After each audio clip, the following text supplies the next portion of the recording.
कथा प्रारंभ हो तो है सुनहु वीर हनुमान। आज सनवाय बिराजिए प्रभु तेज पुंज बलवान सियावर। रामचंद्र जी की जय पवन सुत हनुमान जी की जय। बलि के बांधते समय प्रभु इतने बढ़े कि उस शरीर का वर्णन नहीं हो सकता, किंतु मैंने 2 ही घड़ी में दौड़कर उस शरीर की 7 प्रदक्षिणाएं कर दी।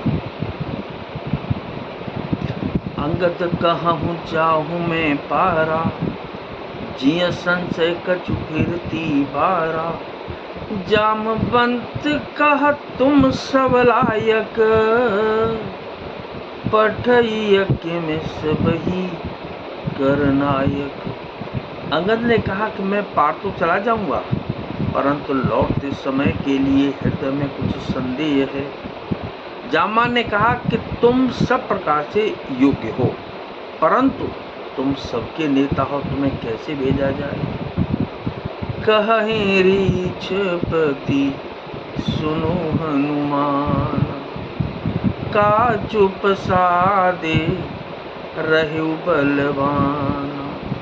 पवन तनय बल पवन समाना, बुद्धि विवेक ज्ञान निधान। रक्षराज जामवान ने श्री हनुमान जी से कहा कि हे हनुमान, हे बलवान सुनो, तुमने ये क्या चुप्पी साध रखी है। तुम पवन के पुत्र हो और बल में पवन के समान हो। तुम बुद्धि विवेक और विज्ञान की खान हो। कवन सुकाज कठिन जग माही, जो नहीं हो तात तुम पाई। राम काज लगे तब अवतारा, सुनत ही भयहु पर्वताकारा। जगत में कौन सा ऐसा कठिन काम है जो हेतात तुमसे न हो सके। श्री रामचंद्र जी के कार्य के लिए ही तो तुम्हारा अवतार हुआ है। यह सुनते ही हनुमान जी पर्वत के आकार के अत्यंत विशालकाय हो गए। कनक बरन तन तेज विराजा, मानहु पर गिरन कर राजा। सिंह नाथ करी बारहि बारा, लीलहि नागहु जल निधि खारा। उनका सोने का सा रंग है, शरीर पर तेज सुशोभित है, मानो दूसरा पर्वतों का राजा सुमेरु हो। हनुमान जी ने बार बार सिंहनाद करके कहा कि मैं इस खारे समुद्र को खेल में ही लांग सकता हूँ। सहित सहाय रावण ही मारी, आनहु इहाँ त्रिकूट पारी।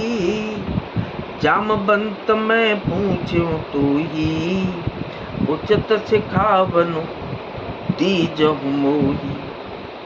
और सहायकों सहित रावण को मारकर त्रिकूट पर्वत को उखाड़कर यहाँ ला सकता हूँ। हे जामवान, मैं तुमसे पूछता हूँ, तुम मुझे उचित सीख देना कि मुझे क्या करना चाहिए। इतना करहु तात तुम जाई, सीतहि देख कहूँ सुध आई। तब निज भुज बल राजीव नैना, कहो तो लागी संग कपि सेना। जामवान ने कहा कि तात तुम जाकर इतना ही करो कि सीता जी को देखकर लौट आओ और उनकी खबर कह दो। फिर कमल नयन श्री रामचंद्र जी अपने बाहुबल से ही राक्षसों का संहार कर सीता जी को ले आएंगे। केवल खेल के लिए ही वे वानरों की सेना साथ लेंगे।